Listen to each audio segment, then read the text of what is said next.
खूनी डायन। भवनखेड़ा गांव में आने के लिए वहां के वासियों को एक जंगल से होकर गुजरना पड़ता था।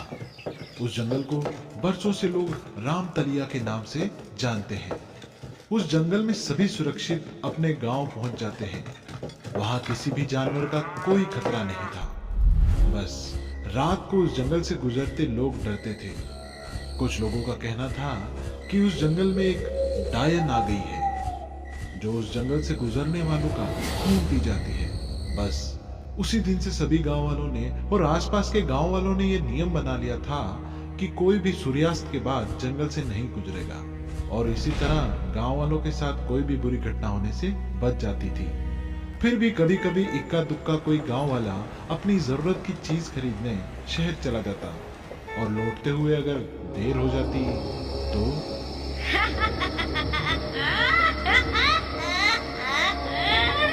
बहुत दिनों बाद लगता है आज कोई शिकार आ रहा है।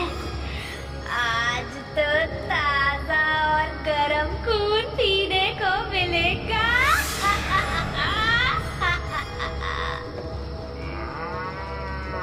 अरे कुछ नहीं है झुमरू, तू बिना वजह के डर रहा है।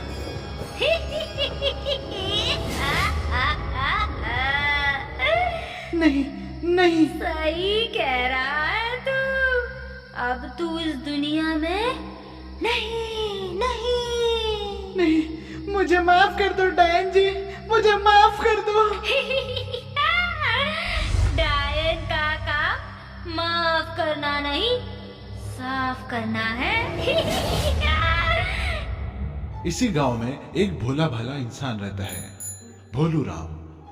जैसा उसका नाम वैसा ही वो भोला भाला। वो इतना भोला था कि हर कोई उसे दबाने की कोशिश करता था। यहाँ तक कि उसकी शादी हुई तो उसकी बीवी ने भी उसे दबाना शुरू कर दिया।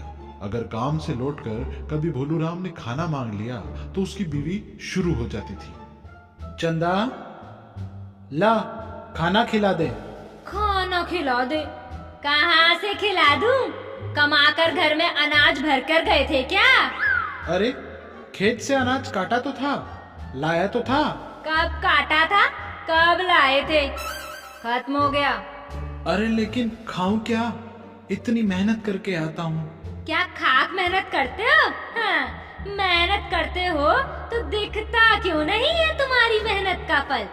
अब चुप रहो। मुझे चुप रहने की कह रहे हो? मैं क्या बोल रही हूँ? और इस तरह बात बात में ताना मारकर भोलूराम को दबाए रखती थी। अपनी इस जिंदगी से भोलूराम काफी दुखी हो गया था। वो दिन रात सोचता रहता था कि इस गरीब जिंदगी से उसे कब छुटकारा मिलेगा।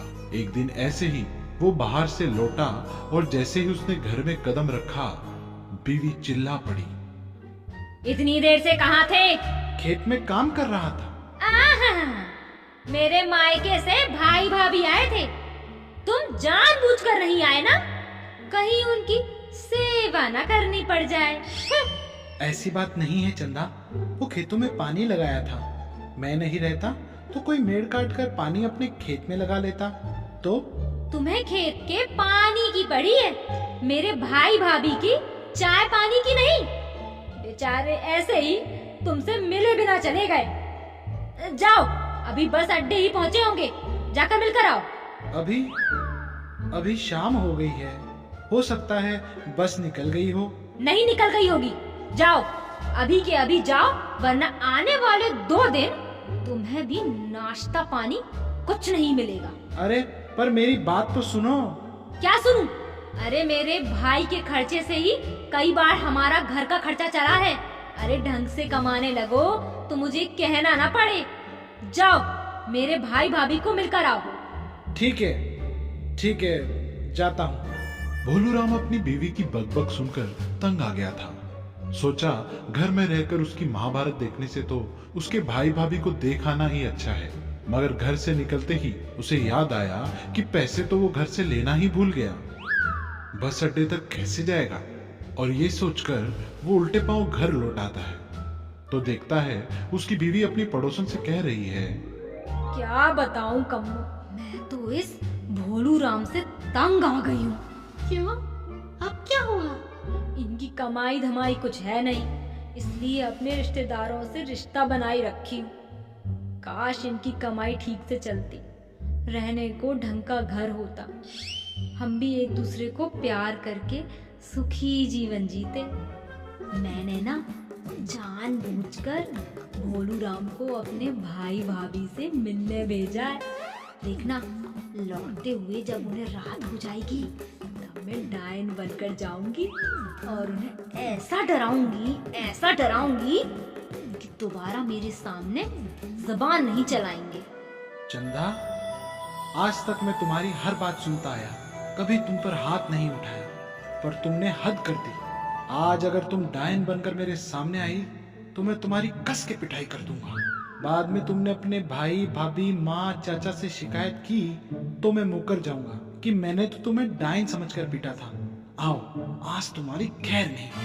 और भोलूराम वहां से चुपचाप उल्टे पांव लौट जाता है और उसके भाई भाभी को मिलकर उन्हें मस्का लगाकर लौटता है, ताकि वो भी उसके भाई भाभी को कह सके कि मैं तो आप लोगों से मिलकर लौट रहा था, मुझे क्या पता कि ये डायन बनकर मुझे डराने आई है। मैंने तो असली डायन समझकर पीट दी मेरे ठेंगे से। और जैसे ही वो राम तलैया के जंगल में पहुंचता है, अचानक उसे जोर जोर से हंसने की आवाज आती है।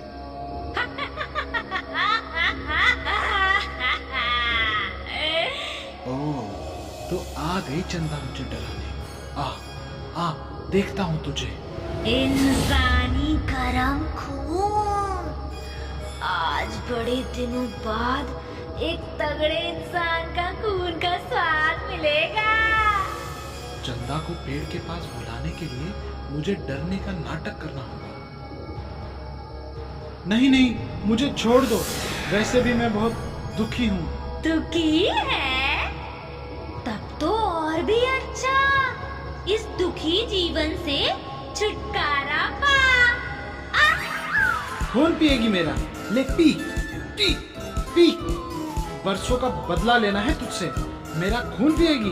रोज पी पी कर तो अधमरा कर दिया है, आज मैं तेरा खून पीऊंगा। और भोलूराम उसे अपनी बीवी समझकर तड़ातड़ पीटता रहा। वो खुद को छोड़ देने को चीखती रही, पर इतने दिनों का बीवी का गुस्सा आज ज्वाला बनकर फूटा था। तभी अचानक उसका ध्यान जाता है, एक तरफ से उसकी बीवी डायन का मेकअप किए आती है, पर उसने अपने आप को ऐसा बनाया है कि पहचान में आ रही है। ये देख भोलूराम एकदम से चौंकता है कि वो मेरी बीवी है, तो ये कौन है जिसे मैं अपनी बीवी समझकर पीट रहा हूँ। और जैसे ही उसे समझ में आता है कि ये तो असली डायन है, उसकी बत्ती गुल हो जाती है, वो थर थर कांपने लगता है। डायन उसको कांपते देख कहती है, मुझे माफ कर दो गांव वाले, इतना गुस्से में मत कांपो कि मैं तुम्हारे गुस्से का और शिकार हो जाऊं।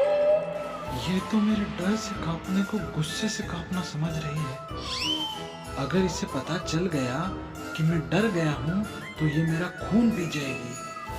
हमारे हनुमान भक्त सही कहते थे, मार के आगे भूत भागे। अब तो इसे मैं भगा कर ही रहूंगा। शिकार तो तुझे होना पड़ेगा, आज तक तूने बहुत शिकार किया है, अब तुझे पता चलेगा शिकार होने पर कैसा लगता है। नहीं गांव वाले, छोड़ दो मुझे, छोड़ दो। तुम जो कहोगे मैं करूंगी, पर मुझे छोड़ दो। क्या करेगी डायन? खून पीने और लोगों को डराने के अलावा तू क्या कर सकती है? कुछ भी, धन दौलत, घर बार, रुपए पैसे।